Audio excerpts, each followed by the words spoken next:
part of tonight. Sarah's going to be running it and she'll introduce Amy. I just wanted to say g'day and let you know that this is just one of the things we do here at church, but one in particular is we have our carols. We couldn't run it last year because of COVID. We couldn't run Christmas the year before because of COVID. We're reasonably confident that both will happen this year. And we'd love you to join us. So these flyers that you got, just firstly carols, the other side is Christmas. But if you want to know anything more about the church, you can just scan in the QR code. It'll let you know what we're about. We're here every Sunday, 9:30 in the morning, 6 o'clock at night. Programs on Friday for all age kids and the like. And yeah, we enjoy doing stuff in our local community. So I'm really thankful that you're here. If you've run out of these, just about to run off some more. So when I come back, Sarah will get you to put up your hand and we'll come round with a couple. How many now? So then you can know how many to... Who needs a brochure? Not brochure. 2, Handout. 3, 4. All right. Me. I'll do 5.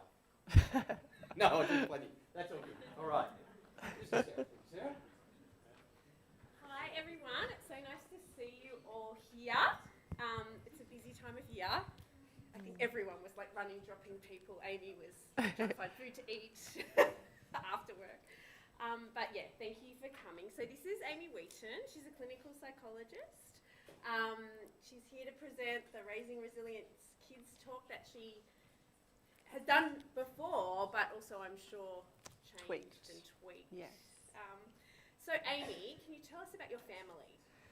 So I'm wife to Tim and mum to 2 little ones. So I've got Eve, who's 4.5. Oh, I keep saying 4.5. She's 5 in January. And Solomon, who was 3 in July. The time is just flying by. So I always get my correct ages a little bit off. So yeah, busy time. They're 17 months apart. So they've definitely kept me on my toes. And obviously your job is a clinical psychologist. So yes. Where do you work and what do you kind of generally do? And where have you worked in recent times as well? Yep, so I have a private practice in Brookvale and I just do 2 days a week because the kids keep me quite busy apart from that, and do some speaking engagements. I supervise school psychologists because for 11 years I worked over at Bridgetine College St Ives, so I was the head school psychologist there. Prior to that, I worked at UNSW in the Counselling and Psychological Services. So again, with youngish people. And then I was a young adult program coordinator at a place called Pioneer Clubhouse in Balgala, which is a mental health rehabilitation centre with a very unique kind of ethos about combining, I guess, giving people who've had really chronic mental health issues a lot more ownership over their treatment and freedom to be incorporated back into society. By unique ethos, I mean we used to have like team meetings in the morning, and we used to get shipments of near-to-date food for the canteen, and one morning we were given a shipment of the mother drink, you know, the energy drinks, and so we had to have a vote. So the staff and the clients were all on a very equal level and could have an equal say, and the vote was, do we allow this shipment of mother into the canteen? Because a lot of people here have schizophrenia, psychotic illnesses, very heavily medicated, and the combination of that with extraordinary amounts of caffeine might not be a very good idea. But the vote was, yes, we're getting the mother in the canteen and we are going to drink all of it. And they literally did. And that day they were stuck behind the shed just knocking these cans of mother back like there was no tomorrow, and that made for a very interesting day at work. So that was one of my experiences, working with the real pointy end of the mental health industry, but in a lovely way. Yeah, that's such a broad range of experience, and I think that'll probably cover all of our children. Yeah. And age groups. Hopefully not, your children are not like that. Maybe yes. not. You never know. And so, Amy, you don't have much time probably to pursue your hobbies. No. But what would be some of your hobbies that you would do? Yes. So in the very rare spare time I get, I do love surfing. So as a mum, I haven't been doing it as frequently as I did in a past life, but I've travelled around the world, surfing many waves in lots of different countries, really remote and not so remote as well. So I would love to do a little bit more now that the kids are getting a bit more independent. Amazing. And I guess kind of similar, what would you do if you had a day to yourself? Yes, I would just kind of sit for a good hour or two and have a couple of coffees. I love reading my Bible. I am a person of faith, so that's something that I really draw inspiration from. So I'd love to just sit and read and then go for a walk or a run and sit some more. That would probably be it. That sounds pretty amazing. So Amy's talk is going to go for 45 to 50-ish minutes, and then I'll pop back up, and then we'll have time for questions. So, maybe write down what you might want to ask Amy. But I'll now hand over to you. Okay. Thank you. Well, it's a real privilege to be here tonight, and from previous experience doing these kind of talks, the people who come to the talks often have things in their hearts and minds about their own children or children that are in their lives that they're either concerned about or not quite sure about. So I hope tonight to give you some strategies and skills with a broad brushstroke way of thinking about some of the issues they may face. But yeah, don't be shy in asking any questions at the end, or also approaching me by yourselves later via email if it's something you feel you can't speak about. Every situation is so unique. I always think I've heard it all before after many years now in counselling, but there's always an extra, little curly one that comes up. So yeah, every situation very unique. So, raising resilient kids, the art of teaching our kids to bounce. Oh. I don't know if it's going to work. Is Dave still here? Might need another refreshing. It's doing its thing.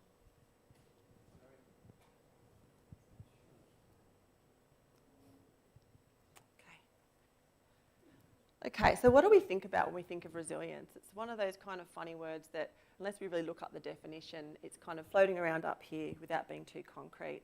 Do we think of like an inner strength?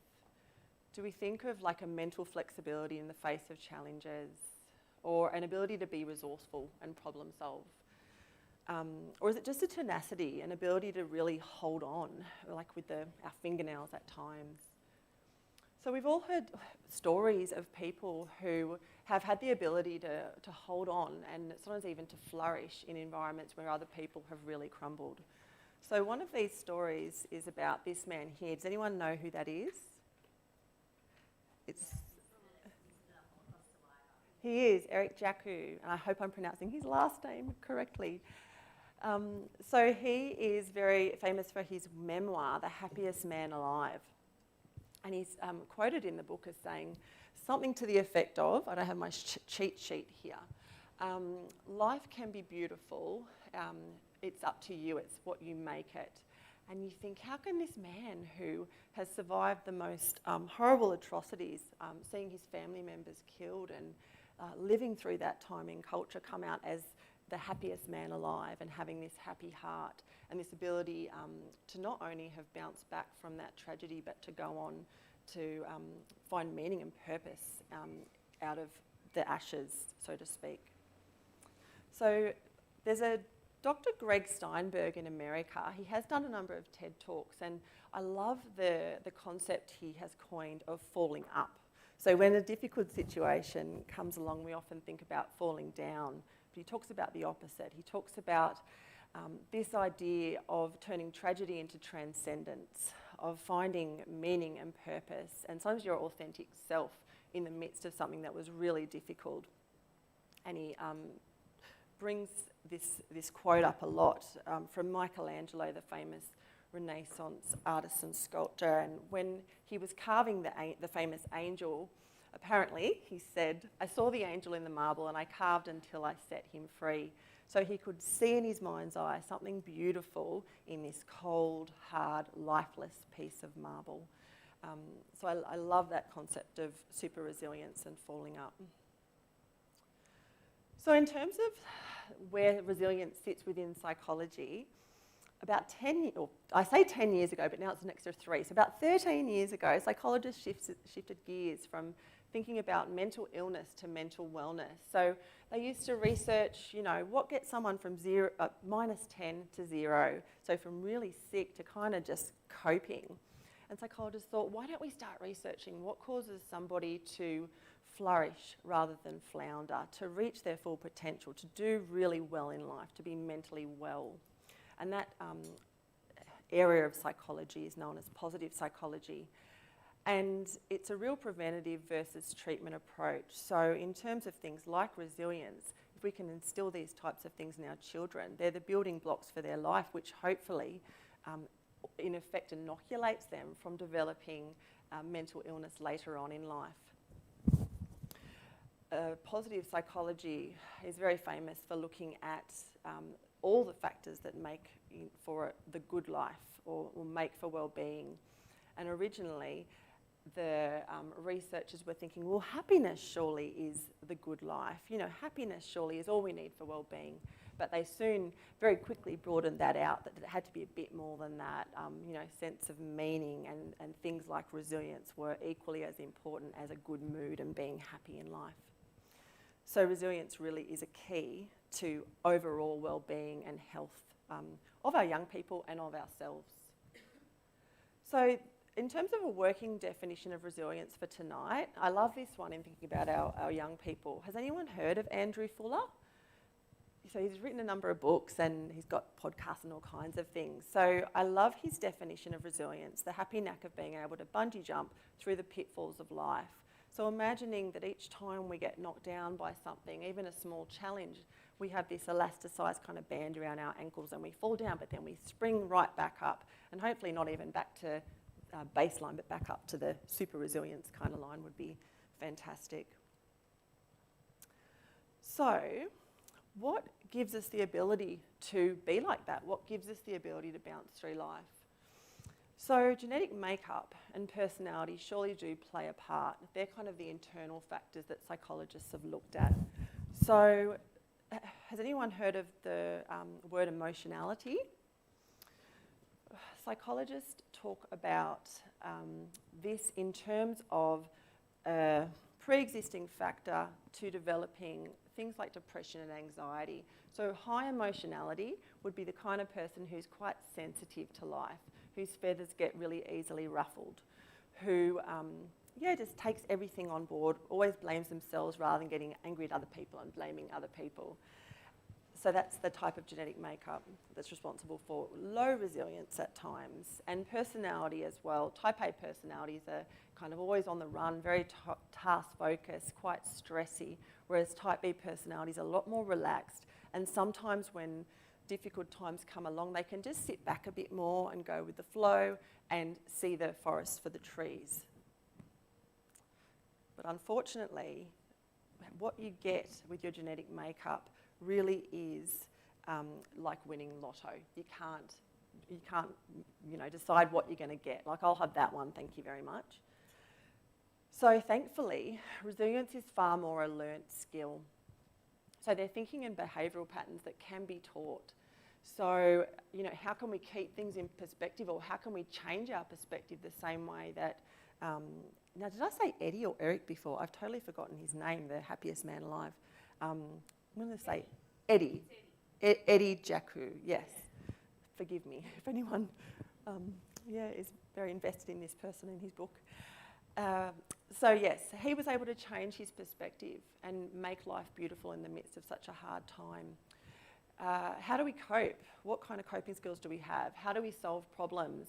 How do we improve our self-esteem if it's low? And how do we create meaning and a sense of meaning in our lives?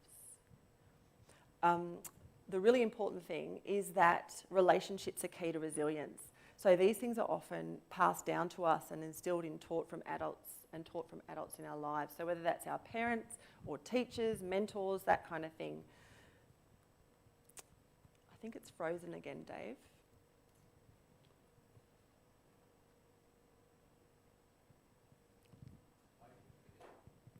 Okay, thank you.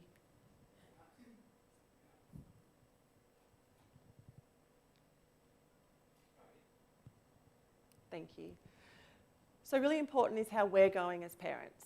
So we often think that taking care of everyone else is the most important thing, but if we're not doing so well, then it's very hard to give out and be able to teach these things to our kids. So taking care of ourselves, whether that's through having some extra time out, reducing our work hours, getting a babysitter once a fortnight, whatever that means to kind of keep our own mental health in check and resilience in check is really important. Okay, so we need to give our kids opportunities to learn resilience. So if we give them a small opportunity that has a potential to fail, but we don't helicopter over them, we kind of stand back and we guide them from the sidelines. That is the best way for our kids to learn resilience. So not cotton wooling, not kind of hovering over them, but letting them have that opportunity to fail. Now, Andrew Fuller, who had that definition of resilience before, he has said that resilience is within us. It just requires something to activate it. And the best way to do that is to give our children an experience which allows them to learn what their internal resources are and external resources are. So things like challenge camps. Often a lot of our kids get sent along at primary or high school to, like a camp where they're doing abseiling and little things that they usually wouldn't do and have pushed them out of their comfort zone. Or volunteer opportunities or community groups that go out and do different projects. So those kind of experiences can set them up really well. Yes, and so we just need to activate that resilience. Children often change from the outside in, not from the inside out. So what I mean by that is they learn and change by doing and experiencing. If you talk to a child about what they should do or about resilience, they may or may not hear you, but if they learn it and it's within themselves, they can't argue with that experience. And another opportunity to learn resilience is through role modelling to our children what hopefully we want to be instilling in them. So how are we regulating our own emotions? How are we dealing with stress? How are we coping if we lose the job or a relationship goes pear-shaped? What are we passing on to them? We're really great at telling them to do what we say and not what we do, but they're like little sponges, as we know. They're listening to everything, they're watching everything, they're picking up on energy a lot of the time. Okay, so resilience in this generation, it's actually really low compared to, say, the generation of particularly my grandparents' generation. You have to look through a lot of kids who are floundering about to find the one who's really strong and bouncy, so to speak. And we're actually quite unresilient. Our children can be unresilient unresilient at times. So this little diagram, what's the opposite of resilience? Rigidity, fragility, defeatism, vulnerability, and weakness. Not vulnerability in terms of the way Brené Brown would talk about it, in terms of being open and allowing others to see you, but vulnerable to falling apart, kind of like that concept of emotionality, just being quite fragile and vulnerable within yourself. So this lack of resilience has been due to a number of cultural shifts, probably again just in, since I was a child. Things like absent parents. Life is busier than ever before. We've got so much on our plates, and the cost of living has also just skyrocketed. So it just means that there's less and less times when there's two parents and pretty much, that's unheard of. But even having mum at home when you get back from school. When I was a kid, most people would, come home and there'd be someone there to greet them. If they'd had a tough day, there'd be mum there at least to talk through what had gone wrong. Come for a walk, let's do some problem solving around the situation and what can we do better next time. So there's a whole bunch of skills that have been taught just in that. We also have now this overinflated sense of the individual versus community. So we were never intended to live as isolated as we are now. If we look at the rates of mental illness in, do we still call it developing countries? I lose track of what all the words are along the way. But the rates of mental illness are so low because they're living more with a togetherness. We also have really unrealistic expectations of life. So I don't know if anyone's heard of Russ Harris. He's written a book called The Happiness Trap. And I went to a conference of his many years ago, but he stood at the front and he called out a whole bunch of emotion words, and you had to say whether they were good or bad. So of course he called out happy, and everyone's good, sad, bad, angry, bad, excited, good. And he said, you have just labelled 2/3 of the human experience as bad. And the minute we do that, when we start to feel those feelings, we think there's something wrong with us. So our children think they shouldn't be sad, it shouldn't be hard, they shouldn't feel this way. Our kids are also navigating new challenges. So I'll just go through a few of those really quickly. Many of you are probably aware of a lot of them. So obviously the cyber world. Our kids are now getting a sense of self-esteem and identity from their social media profiles.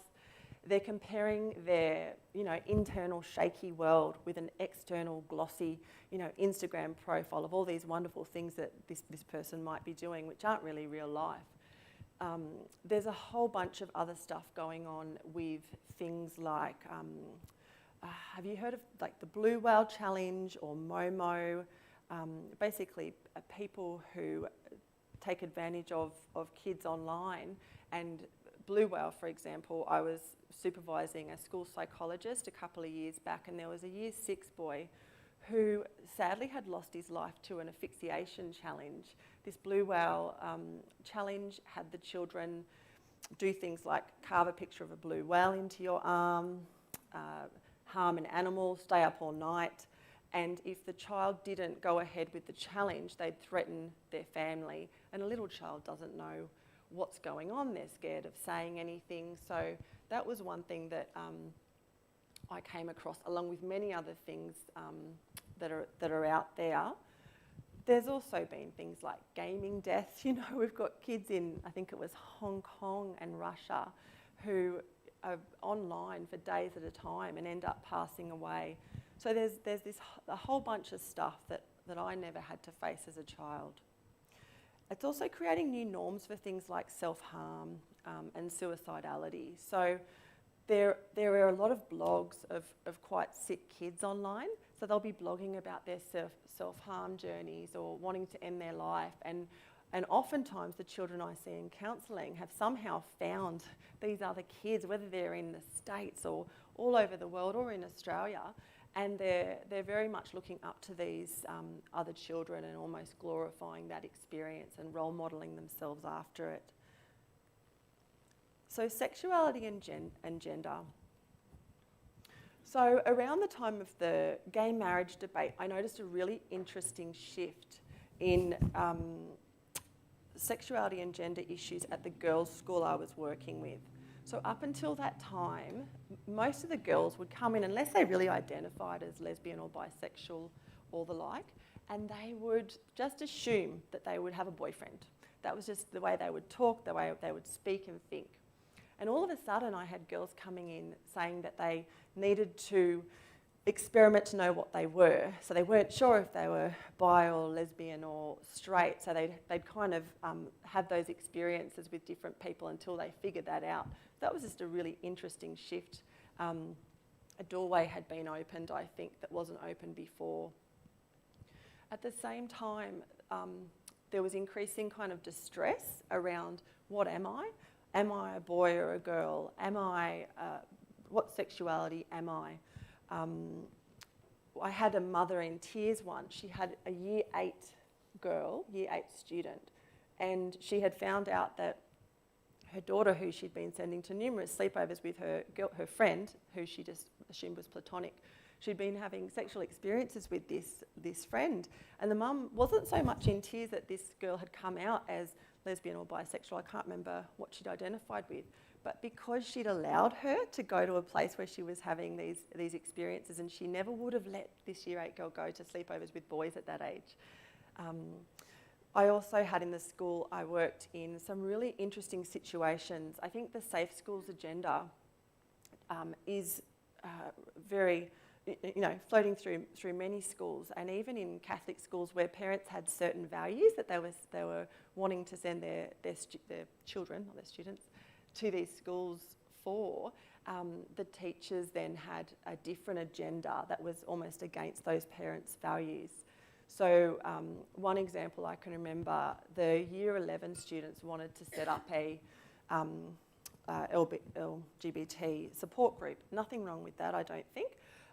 But where it became tricky was the year coordinators who were helping the children set this up kind of were wanting to keep it a secret from the parents, And some of the parents were quite upset that that had been done without their knowledge. So it's just the differences in the values. And this was a Catholic school, so that's why that was important to the parents. There's also this real bombardment of expectations. A year 3 girl I worked with recently sticks out in my head, and she was just stressed out of her brain because she had homework every night. So year 3 is what, 8 or 9?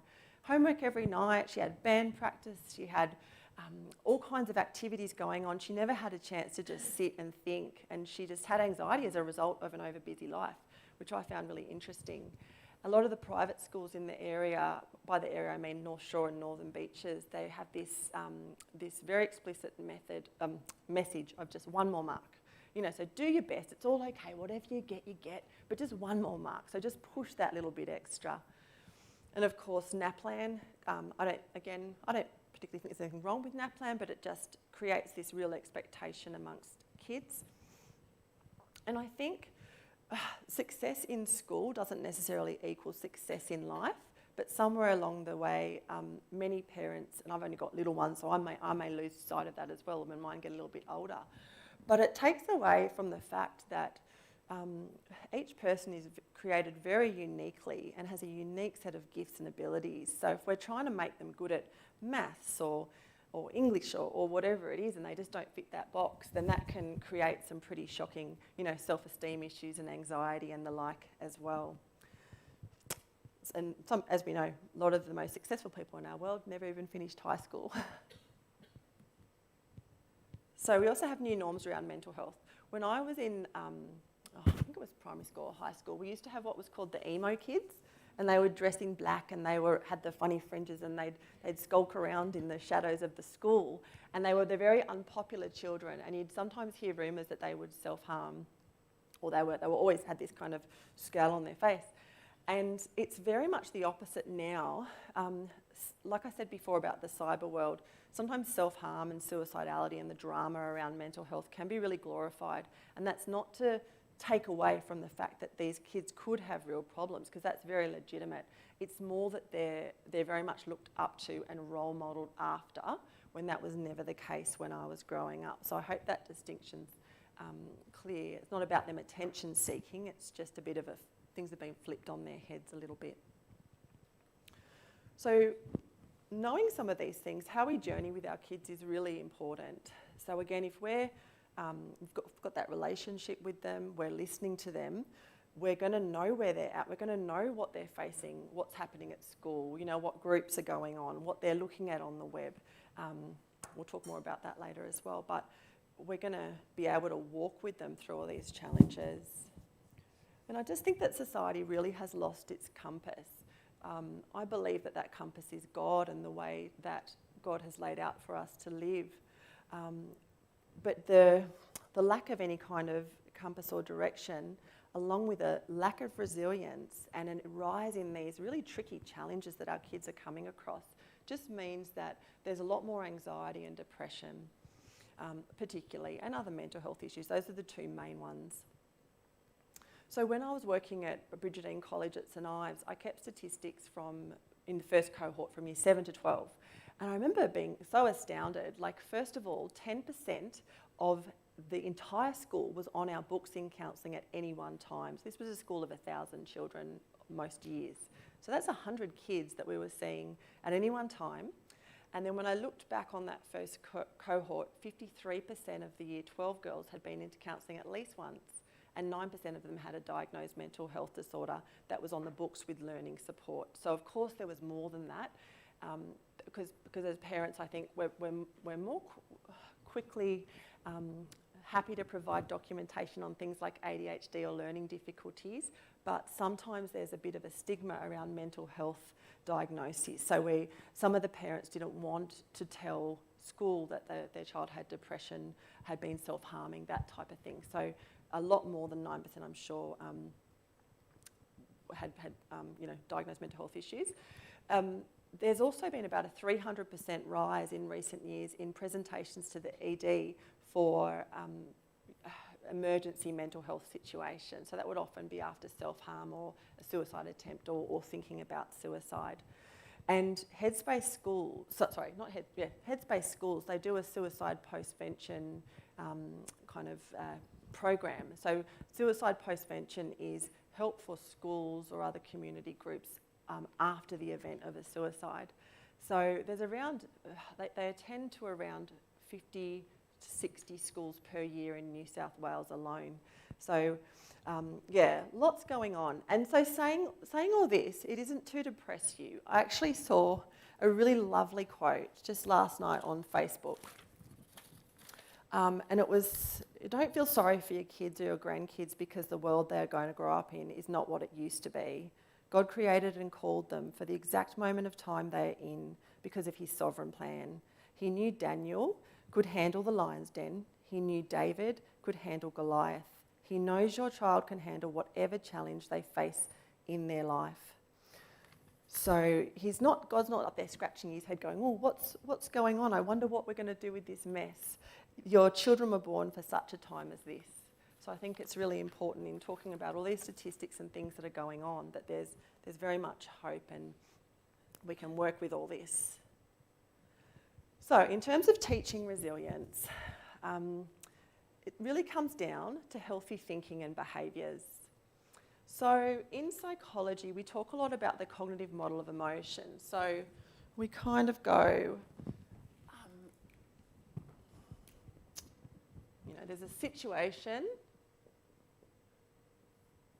a thought, forgive my writing, a feeling or an emotion to an action or a behaviour. What we often look at are the thoughts. We also look at the actions. So cognitive behavioural therapy would be looking at cognitions, thoughts, and behaviours or actions. But just to focus on this for a moment. So if the situation is, my spouse is home late from work. If you thought there's been a car crash, what would your feelings be? Worried, stressed out, anxious. If, on the other hand, still the same situation, your spouse is late, but you think, she got caught up in a meeting again, you might have some relief that they'll be home soon, or mild annoyance that dinner's been cooked and it's going to be cold. So the way we change our thoughts is really crucial. So ants, with children, I talk about automatic negative thoughts. And these are things that are just, they come along like lightning. They happen very, very quickly. We're often not aware of it.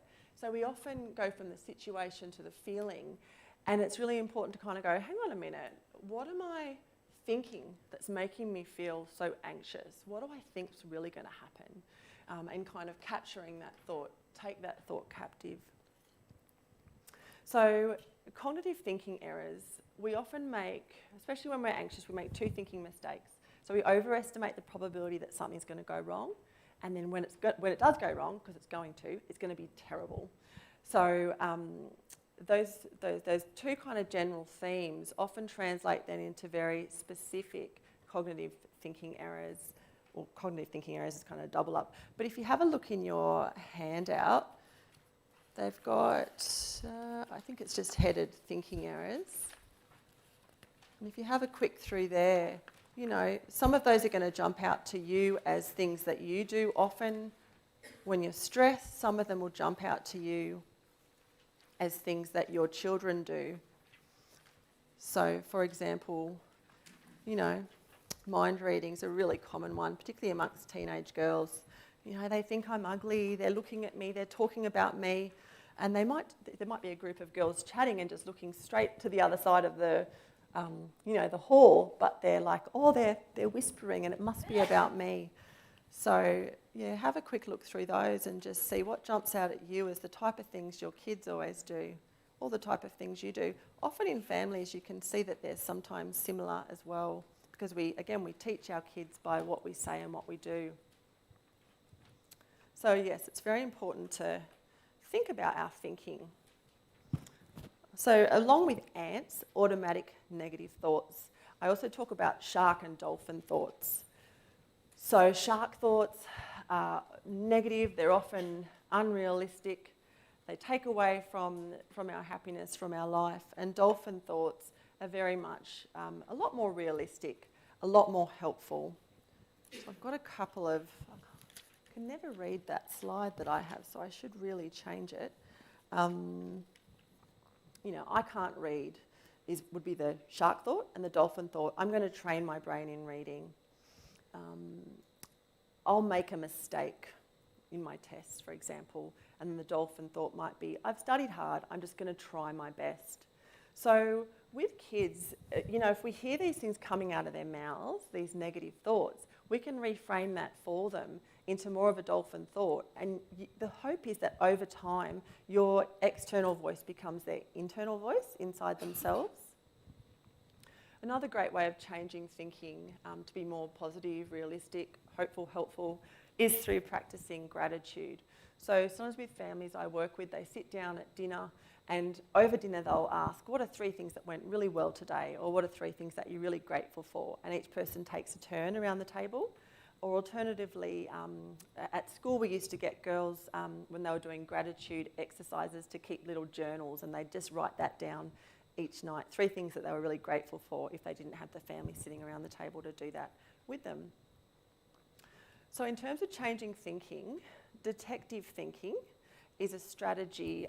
You've got some printouts on detective thinking, and this is a real go-to one that I use with children all the time, from about age 5 right through to high school years, depending on their maturity levels and the like. But sometimes our thoughts are easy to rejig and change. First of all, we know what they are, and it's just kind of thinking it through for a moment and thinking of the alternative. But some thoughts are really stubborn and they're kind of sneaky. They're hiding there in the dark, so we want to draw them out, and they're the ones that just require a little bit more work. So detective thinking is useful to that. So steps for detective thinking, you write down the event and then the thought behind the feeling. And then using a worry scale, which is like a little thermometer. We think of 1 to 10, how worried are you? You rate how worried you are when you think the thought. Then you look for evidence. You take the thought to court almost. You're taking the thought captive, you're taking it to court and going, hang on a minute, how true are you? How real are you? What are the facts? What's likely to happen? What's happened to me and to others before? Another good one is, what's the worst case situation? Even if the worst thing happened, who's really going to care? What's really going to happen at the end? And so you list all the other things that might happen instead, and then using the evidence you found, you write down a realistic thought to replace the worried thought and give a new worried rating. So you should have your handout that looks like a detective evidence sheet. I've also got it here, but I don't know if you can read it very well from here. So you've got this kid who has, now just, I need to give credit to Macquarie University. This is their Cool Kids, some of their Cool Kids program work. So they're amazing. I'll let you know the title of a book that's a good one to get, but this is really helpful practical stuff for kids, particularly with anxiety and low mood. So have to give a talk at school. They're thinking, I'll do a bad job and kids will talk about me behind my back, and their worry rating is 8 out of 10. So what's the evidence? What are the facts? What else could happen? So I've given talks before and only did a bad job once. I have seen some other kids get embarrassed a couple of times, so I'm not the only one who feels like this. I've heard other people say that they gave really bad talks, but I didn't notice that they did anything wrong. Most people look a bit nervous or embarrassed when they are speaking in front of a crowd, so I won't look any different to most other people, and so on. And so after that, they kind of think, okay, what's the more realistic thought? And the one for this child is, I'll probably do a good job, and even if I make some mistakes, the kids probably won't even notice, and the worry rating goes down to 3. So sometimes as well, it's, for a child to actually write stuff down with you sitting there is really helpful. Other times you just need to speak it through. So you can kind of ask these questions and have your child give you the answer and then come up with a more realistic thought without them ever seeing this kind of sheet or knowing it's called detective evidence work. Okay, so moving on to behaviour which robs resilience. So avoidance is probably one of the biggest robbers of resilience as a behaviour.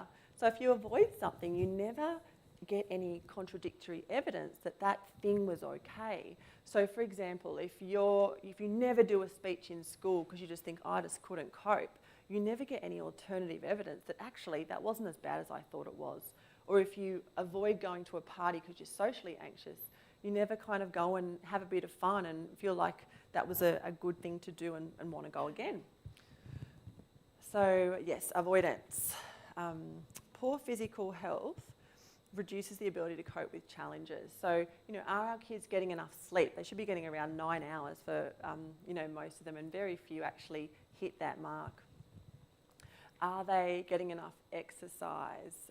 Are they eating the right kind of foods, particularly eating breakfast?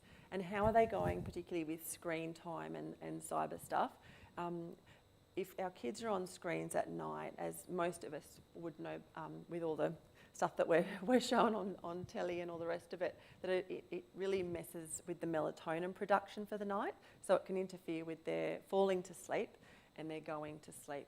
And just as a side note, melatonin's amazing for helping kids who can't get to sleep. So I often will ask the parents to go to the chemist or even a doctor to get a prescription for melatonin drops, and it works a treat. It doesn't often keep them asleep overnight, but it can break a really bad habit of not being able to get to sleep at the right time, and then they don't need it for often more than a week because they get back into a really good groove.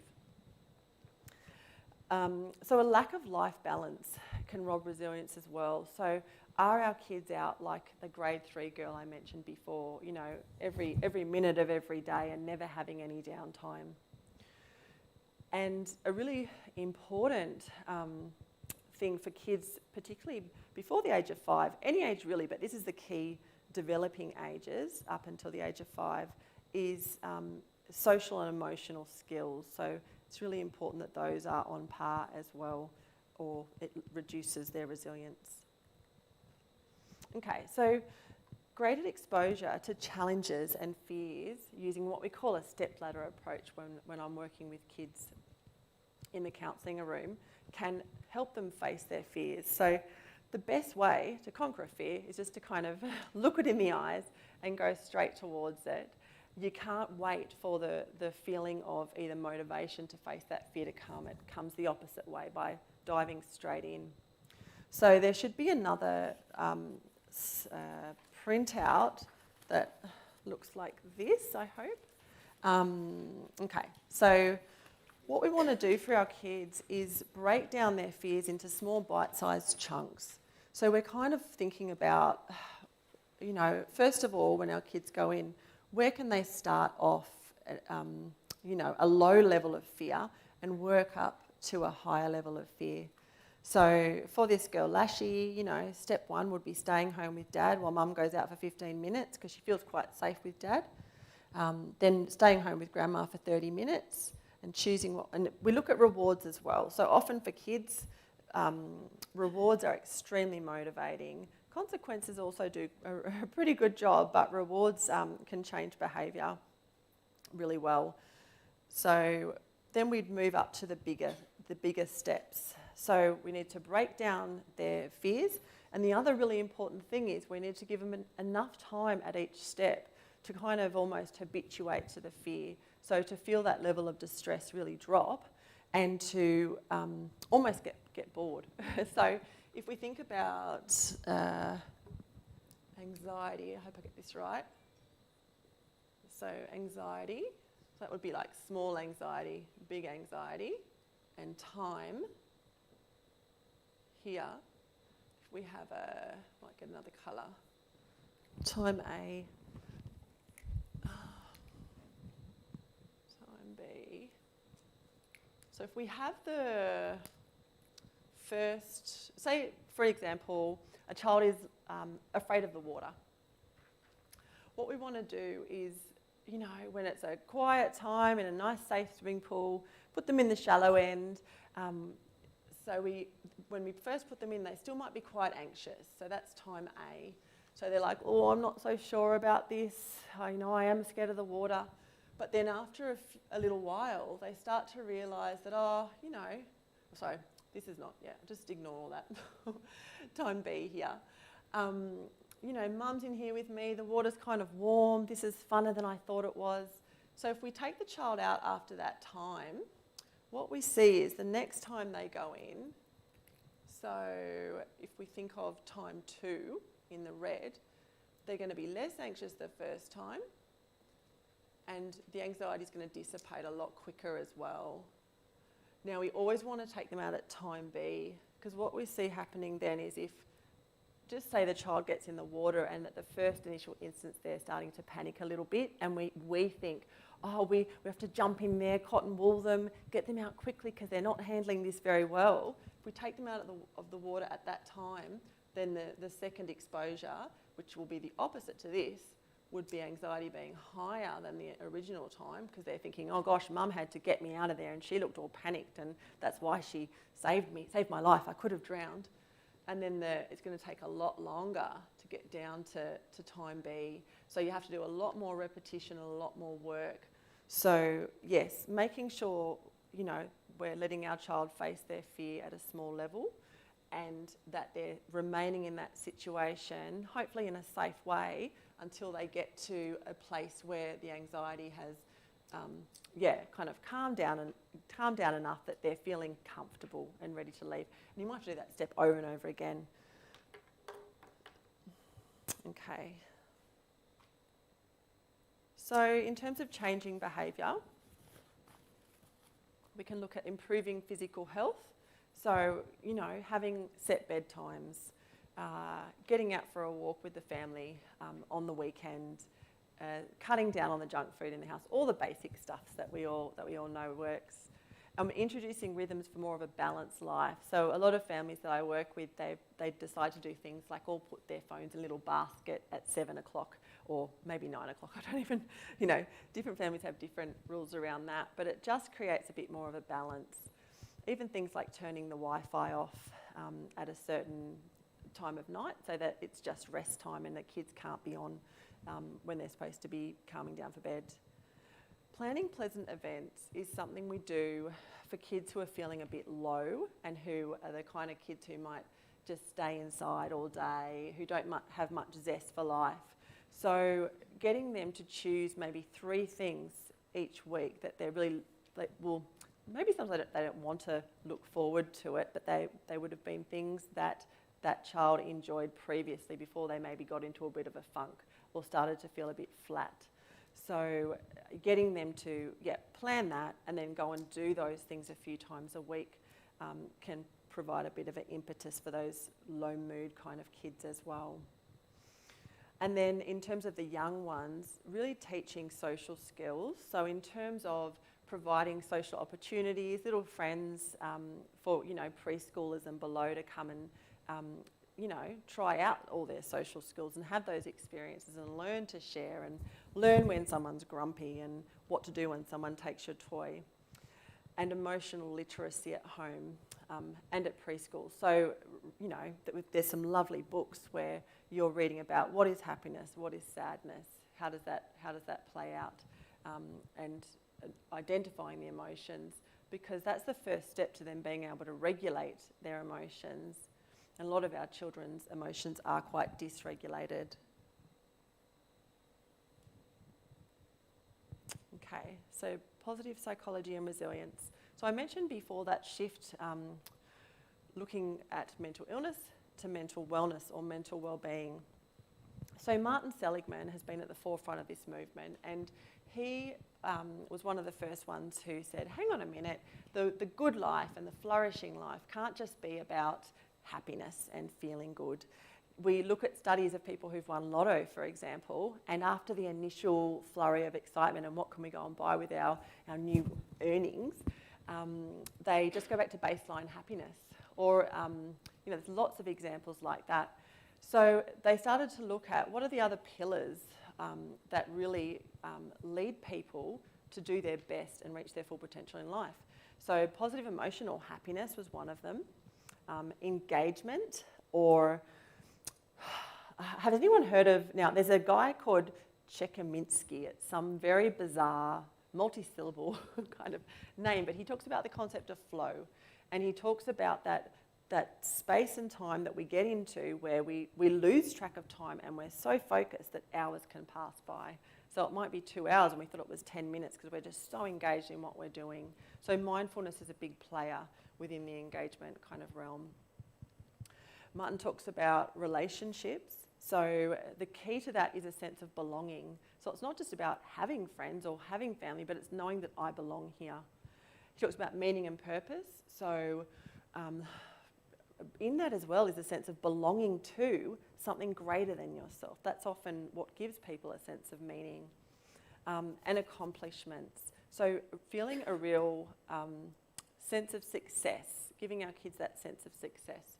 And so what is very important there is if we're lining them up to push them in certain areas that they'll never succeed in. So for example, the kid that is never good at maths, do we keep pushing him to do better and better at maths, or do we find his unique area so that he can feel that sense of success in his own way?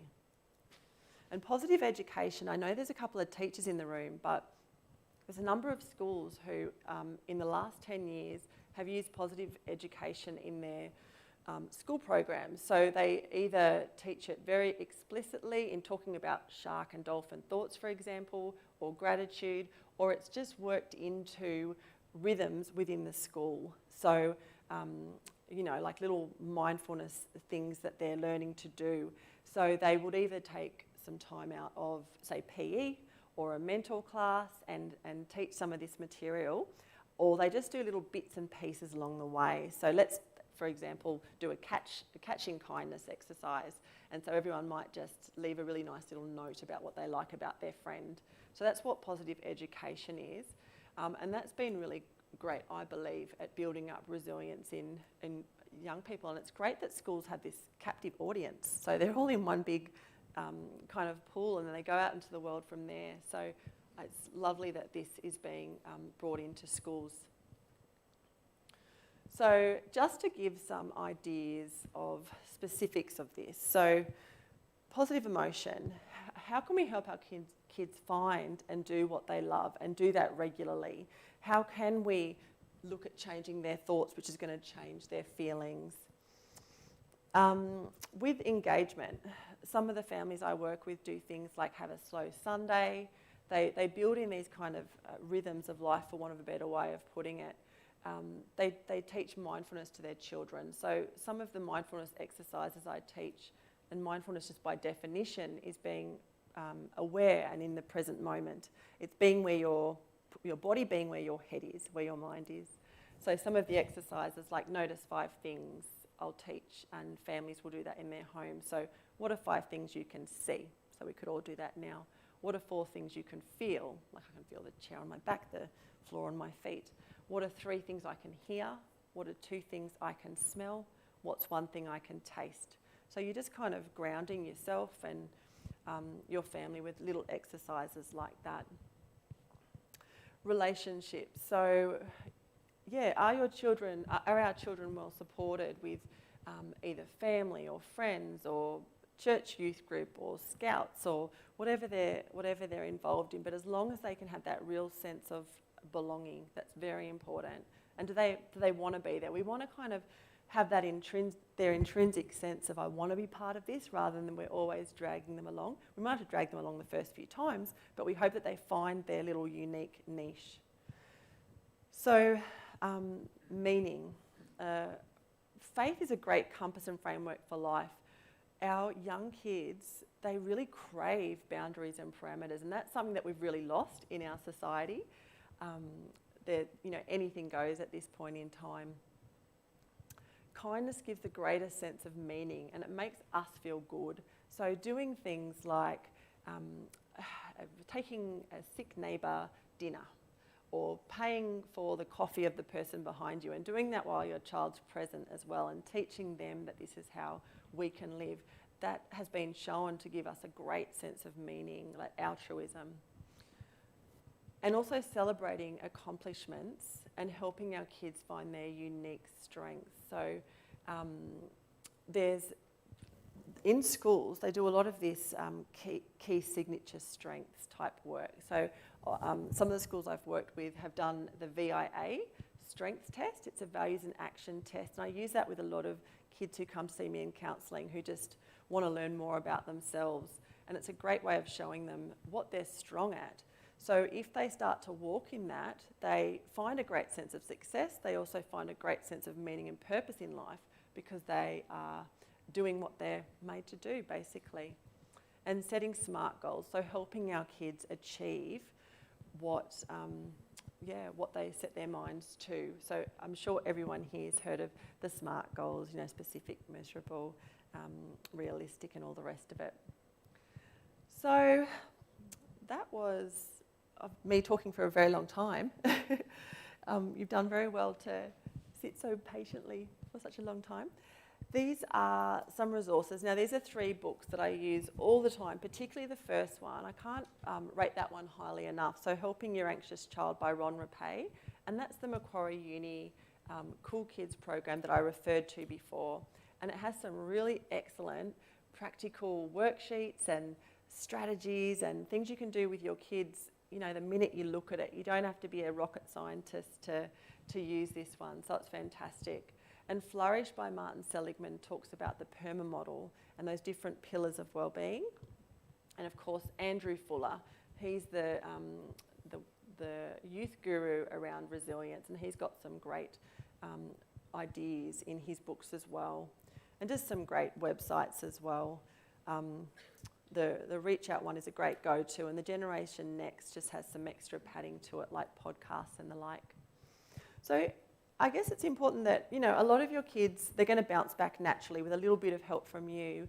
But there's always, the school counsellors to get involved if you're a little bit worried about things, or people like myself in the community who you can come and see. So, yes, that's all from me. Thank you. Oh my goodness. Writing. So much interest, so much content, so much interesting stuff. Yeah, to think through and just, I think, covering so many areas. And I was just thinking about my kids and the belonging idea, and I've got a 15. Oh, my phone, sorry. Hello. I've got a 15-year-old, a 12, nearly 13-year-old, and a 10-year-old, and they all belong to lots of different things. They belong to youth group here, and youth group at St David's, and church here, but then, tennis and things like that. But I'm also like, oh, are they too busy? But I don't think they are. It's a hard line to find. It is hard, isn't it? And I think it depends on the kid as well. I think my youngest, I've realised, is very extroverted and doesn't like downtime. Yes. She wants to be busy. And so anyway, it's all really interesting and helpful, I think, to think through all of these things. So thank you so much. Pleasure. Now, Amy's kindly agreed to do a question time. So if anybody has any burning questions, I can come to you with the microphone on. Has anyone got anything that they'd like to ask, or a comment, clarification? I can't even see, so I'm going to come down here if anyone's got their hand up. Yes. I don't know if I can stand up. Any advice for my daughter who's 17, great kid, just started year 12, feeling overwhelmed with social things and work things, and she's kind of getting through it, but it's really hard for her, and so we're doing our best to support that, but just keen to understand any sort of little nuggets of wisdom. Yeah. That you So can she's share. just started year 12. Just started year 12, yeah. Yeah. Okay. Oh, it's such a tricky year.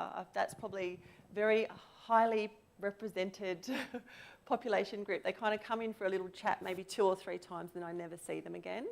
So I think that her just holding on to the fact that this is just a very small season. So she's going to be out of this little bubble where there's a lot of friendship, stuff on steroids, as well as the pressure. There is so much pressure. So just helping her to keep her eyes on what's really important. So, that's different for every family, but we usually have the same core things at heart, don't we? So will this really matter in 5 years' time? No. Once you're out in the real world, no one's going to look at the mark you got. That's the truth. Will it even matter next year? No. Apart from a couple of degrees, you can actually get into anything. I don't think rocket science is one of them, and medicine you've got to do the big test for. I think optometry is a difficult one, but you can actually jump in from an arts degree or a small science degree to most things you want to do.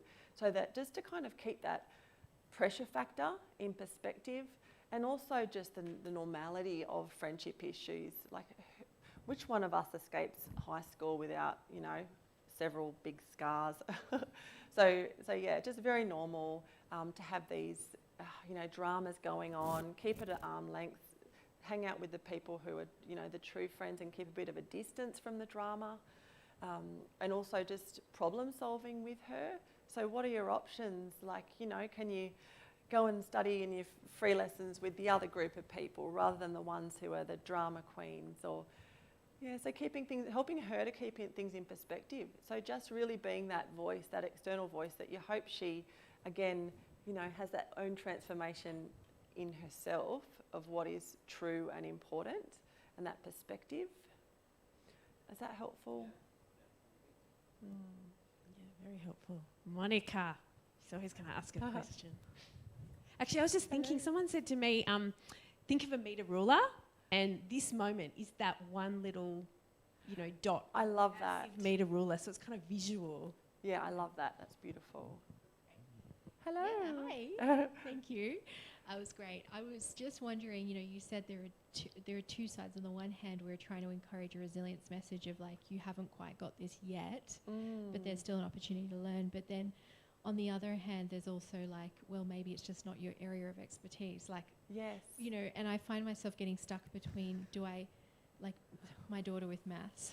Yeah. She just tells herself that she's really bad at it.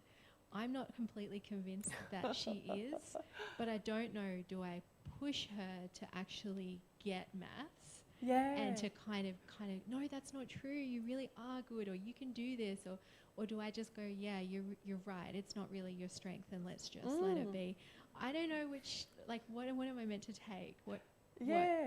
I think you always start with the assumption that this is something that they should give a crack, give it a crack, and just wait and see how things go. So I would start with the gentle nudges and the let's try this together, and you know, sitting down with someone else who's a bit, you know, smarter at maths than I would be, to bring it to life a little bit or make it more interesting, and see what she really is capable of. But then if you feel like you're flogging a dead horse and you don't think she's being, you know, that kind of just can't be bothered.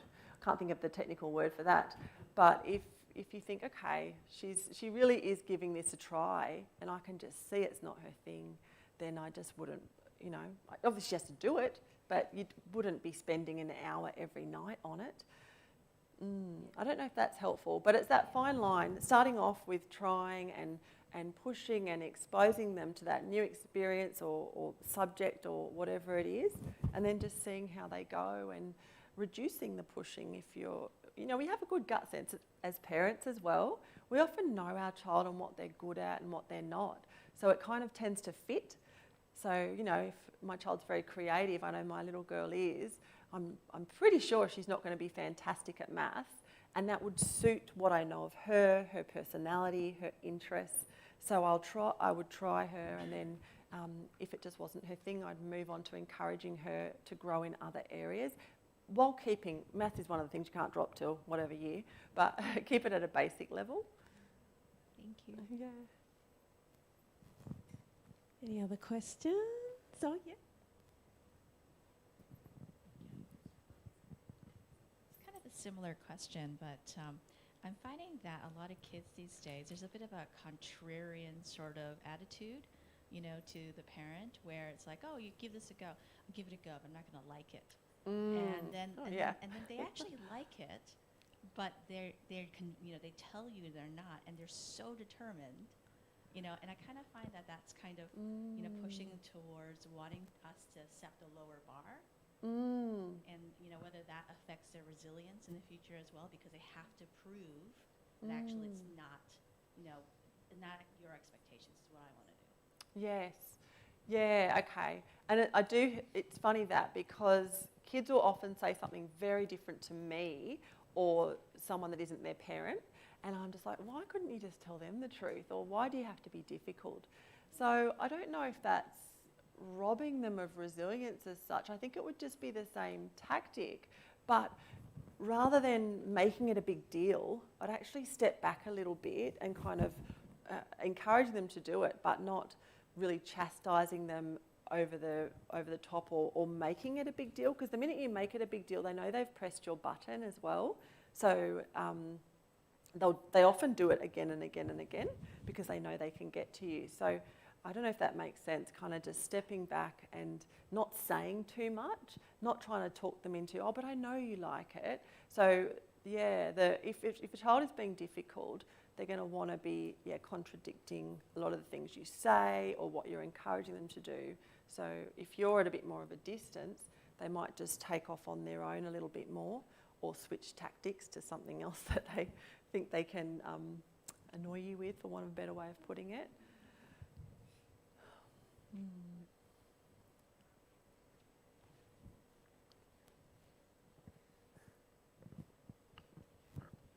You made the point about boundaries being good, and I totally agree with that point, but the environment in itself for the people around, there doesn't seem to be boundaries. And it's hard for, do you sort of, for a child who's living under boundaries, it's hard to see because the boundaries don't exist for these things, so it's not really fair that I've got, but we understand obviously, I guess the reasons for the boundaries. Yes. But, is it just trying to work out in terms of navigating that, because I don't think the boundaries are going to come up anytime soon around them. Is it sort of trying to integrate them to other areas where there are boundaries, or is it sort of like it's a hard, especially when they're young, because everything looks so great without the boundaries. Yes. So can you give an example of something with a boundary?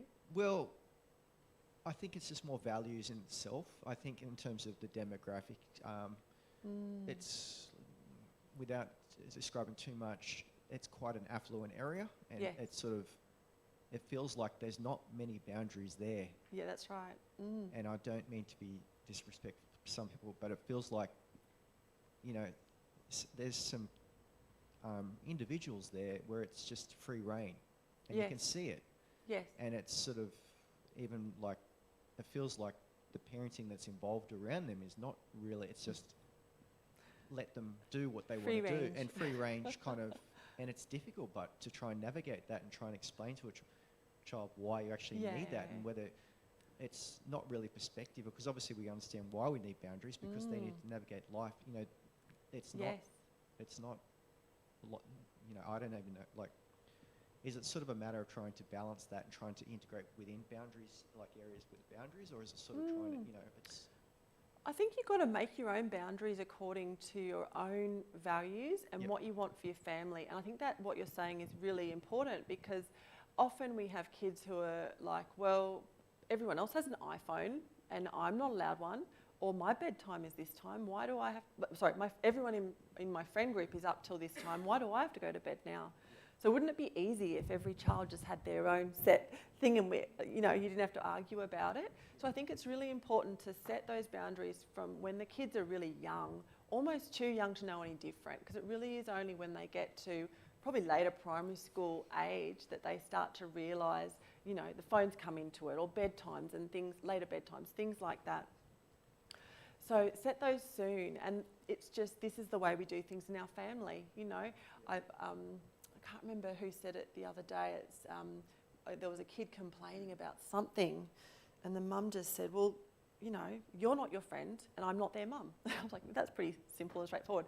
It's not what the kid wanted to hear, but it just is. This is the way we do it in our family. And of course, if you have something behind your values, like you're a person of faith or whatever drives those values, just instilling those, teaching them why it's important that we do things that way.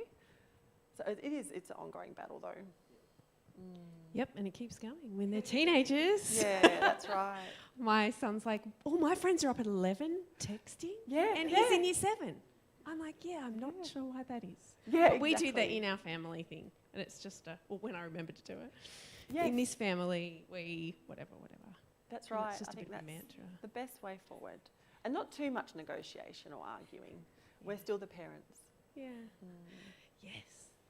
Leah. Hi, thank you. I have a 6-year-old who has very big feelings, And often I will try this detective type thing to try to Yeah. replace her, what I see as outrageously irrational responses to things, with something more realistic. Yeah. It seems to me though like she often wants to hold on to the negative feeling and resists that, replacing it with something that would actually, I think, make her feel better, and often describes positive self-talk as silly. Like, it feels silly to talk to myself like that. Yeah. I don't know how to get past that.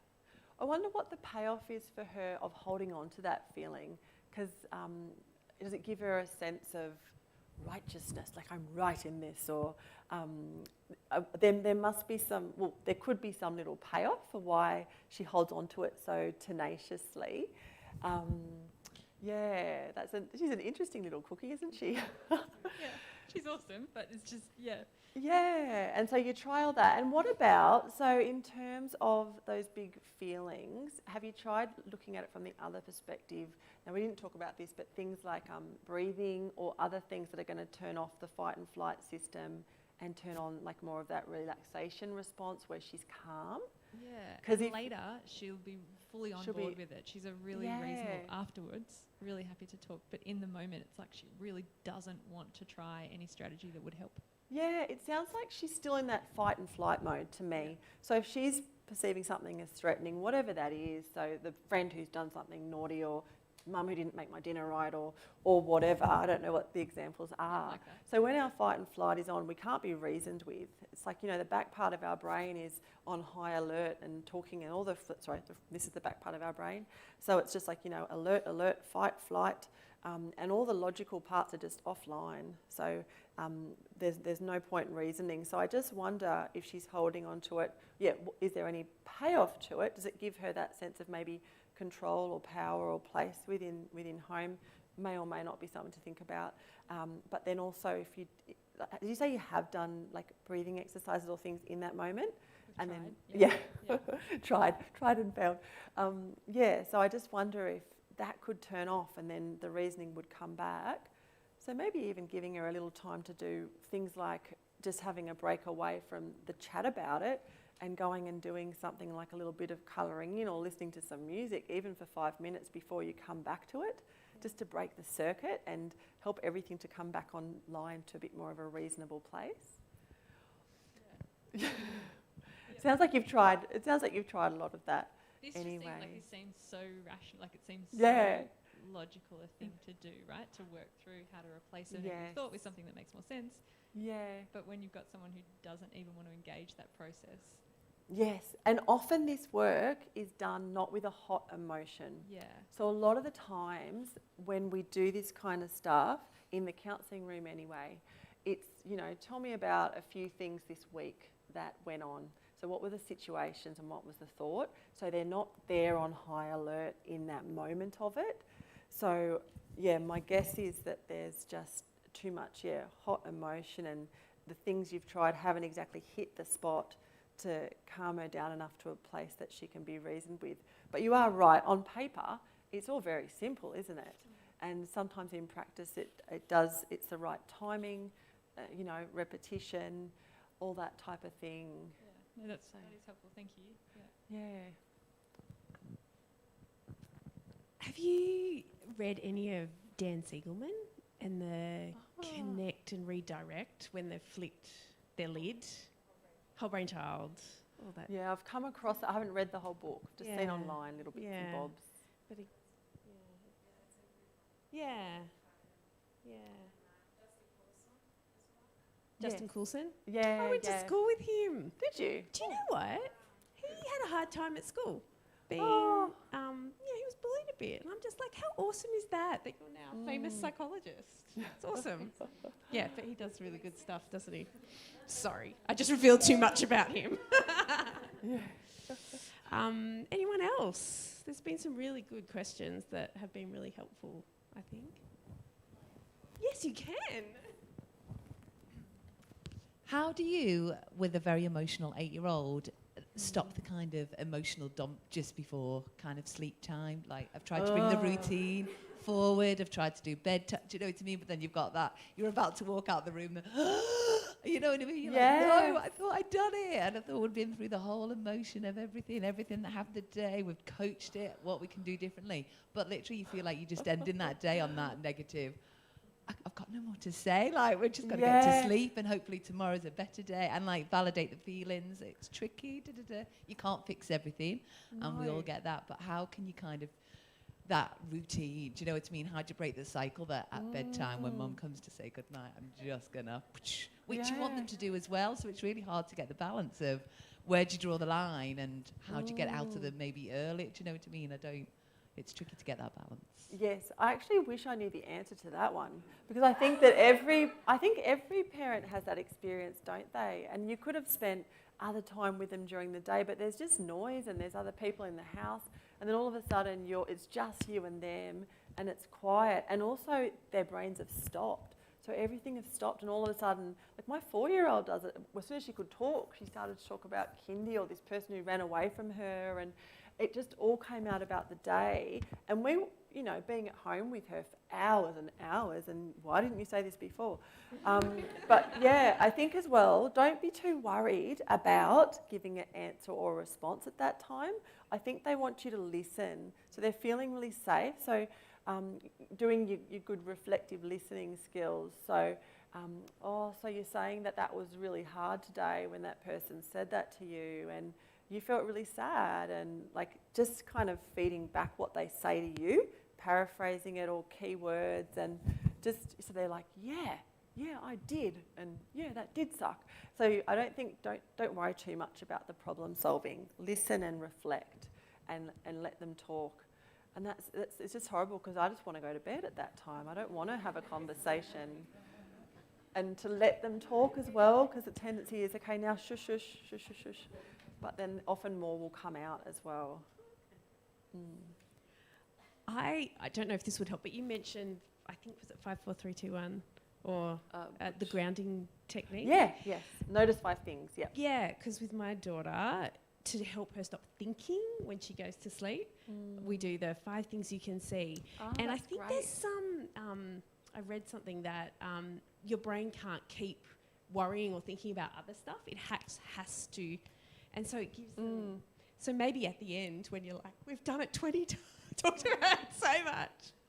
I don't know, that's a really great idea. I love that, because it just kind of has an end point then as well, doesn't it? It's just left at a nice place and calming them down. I really like that. You should be a psychologist. Ron Rapee was one of my lecturers. Yeah. I did do an undergrad in psych, but Mine I don't know too. much. I haven't gone on to do it. Anyway, blah, blah, blah. Anybody else? Too much information once again. Yes. As you mentioned before, there's a lot of the teenage girls in particular go and see psychologists and go and see the counsellors. And it's very prevalent for them to discuss among their age groups that I'm seeing a psychologist because I have anxiety. I see a psychologist because and then a normal girl, well, one without that, will come home and go, well, I have anxiety, I have post-traumatic stress, I have this, I have that. And they get overwhelmed, and then they start convincing themselves that they have these things. Yes. How do you dull that down a bit without denying the fact that maybe they are anxious for one day, but maybe they don't have anxiety? Yes. Yes. As a parent, how would you deal with that with a child? Yeah, that is such a big thing, isn't it? Oh my gosh, I'm getting flashbacks from working in high school. But yeah, I guess talking through that there's different levels of emotion. So, worry, we talked about the worry scale from 0 to 10 before. Anxiety, where you've got an anxiety disorder, you might be a 9 or a 10 out of 10 of anxiety for a lot of the time of the day and worrying about every single thing. But it's normal to be a little bit worried, so a little bit stressed out about an exam or a friendship. So you could talk about it that way in terms of a continuum, and same with, sadness. And just what you could ask them a question. I'd be interested in knowing, why do you want to be like that? I don't know how you'd put that to your child, I'm thinking. What is it that's not appealing about that, but what is it that makes you want to almost have that as part of your identity too? I'm not making a lot of sense, but it's like in previous years they definitely didn't want to be anxious or depressed, but there's this whole cultural thing of, this is kind of, they're often getting a lot of attention in the group. So, is this person the focus of attention? Are they taking all the energy with the group? How can your child then find their own place in a group with an identity that's based on something that isn't anxiety or worry or that type of thing? So I don't think I'm being very helpful with this question. But yes, what is the full gamut, or what's the continuum from low to high? What means you've got an anxiety disorder or a mood disorder, and what doesn't? And then is there something about maybe the attention this student's receiving or what's going on that they find that not appealing? I'm not really phrasing that very well. But does that make any sense, that ramble?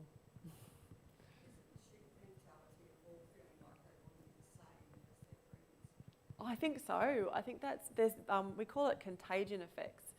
When I was working in schools, you'd see little clusters of people who were quite mentally unwell or identifying as mentally unwell, like someone who really wasn't that bad, all sitting in the same little groups. And same with self-harm. We'd have strong policies at school, which was really difficult ground to navigate on having self-harm covered if they cut their wrists or arms, for example, because what you'd find is if one kid did it, you'd have it there. It's the same with suicide as well. The suicide postvention people are really strong in actually getting lists of the names of friends of people, from the person who's suicided, their kind of immediate group, to watch very closely those children. So yes, it is that sheep mentality or contagion effects, which would have a lot to do with it. Look, I'm sure Amy will stick around for 5 minutes if you've got a burning question, or you can have a look at her website and have a chat if you need to. But thank you, Amy. That was just fantastic, and just a good injection, I think, for the end of the year to help us get through the Christmas holidays. Thank you for tonight. Thank you for all the people who helped set up and brought supper, and thank you to all of you who came. Feel free to have a look at Forestville Anglican's website if you are interested in any of the other things that we do here. Dave's like, yeah, what are we? FFAC? What was that? Did I say Forestville? French's Forest Anglican Church, FFAC. It's late. It's very late now. It's late. Stick around, have a cup of tea, or head home if you need to. But thanks again. Thank you.